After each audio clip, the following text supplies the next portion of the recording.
Hey, you've summoned a lesser maker. This week, we're going to go over the basics of kit bashing for Mordheim.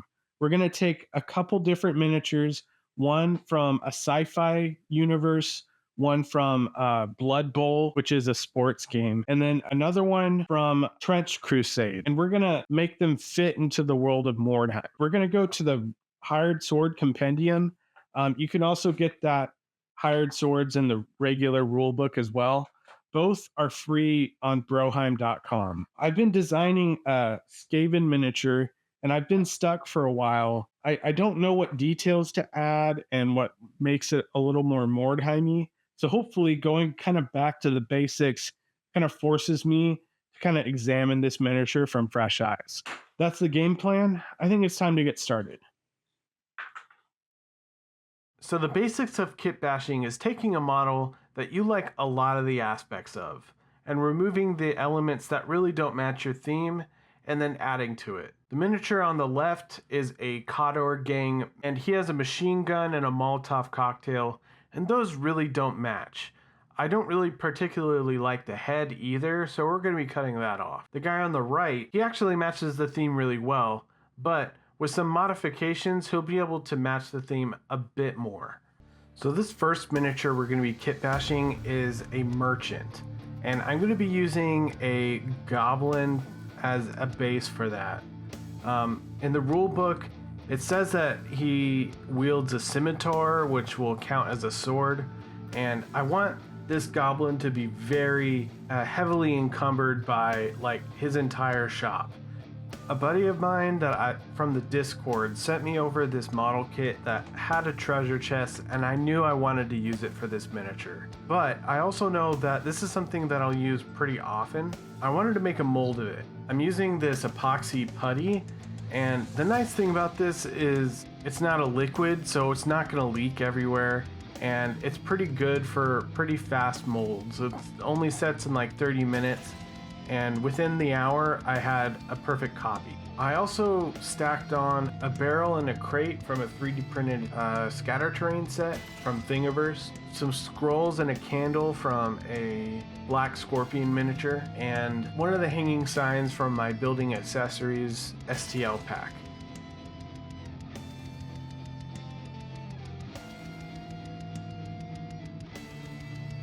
Now that I finished that one, we're going to work on a Priest of Mor. The miniature we're modifying is a scratch build that I did for a Blessed Phalanquin for my Cities of Sigmar army.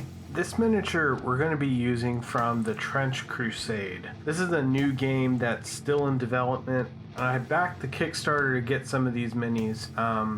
This Blessed Phalanquin throne is being carried by two skeletons that are headless. It's got like a relic like of a past Priest of Mor on the chair behind him.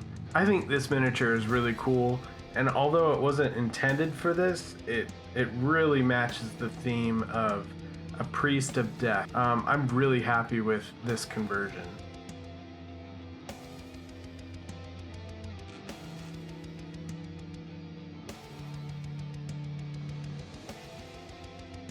This last miniature we're going to be making is called a Freelancer.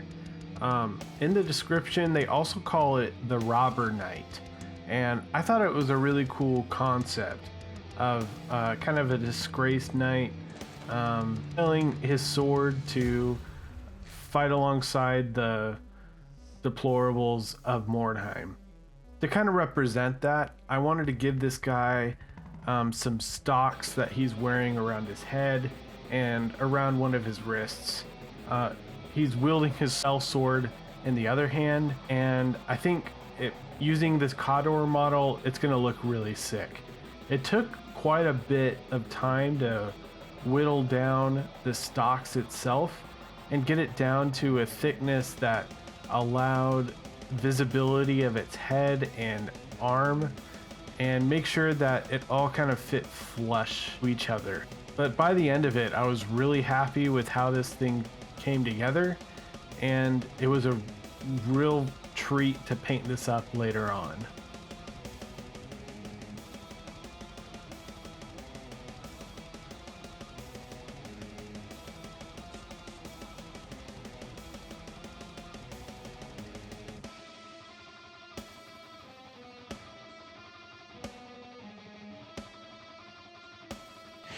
You're also going to want to use a square base, because in the Mordheim rules, if your character is knocked down, they're going to be face back. If they're stunned, then they're on their face.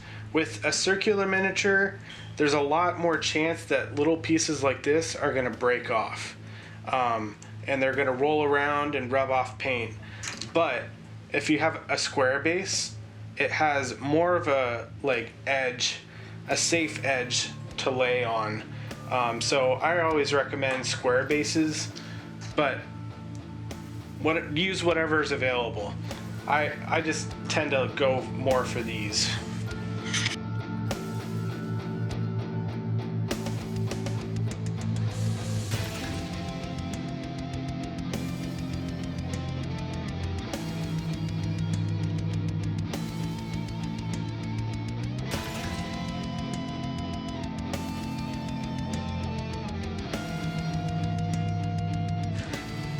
Okay, so I'm ready to prime.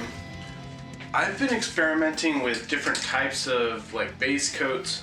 Usually I use black, because usually I always find it easier to paint starting from a black and then working my way up. I'm going to experiment with using a dark brown to kind of add a bit more moodiness to these paint schemes. So we'll see how that turns out. But first, let's sticky tack these. My paint setup is really basic. I use sticky tack to hold these miniatures into some little wooden candelabras that work really great as a holding handle. Because I'm painting quite a bit of miniatures at once, I wanted to set up a DIY wet palette. So I'm using this bits tray from the Dollar Tree. I'm putting in a shop towel at the bottom just to act as a sponge. And then after that, I put over a tracing paper on top of that. Basically, I have a wet palette, and it works really great. While I'm painting, I'm going to kind of go over what I learned from kit bashing a bunch of these miniatures. What I like to see in my minis is a backstory. What happened to this person? Mordheim is a game of storytelling.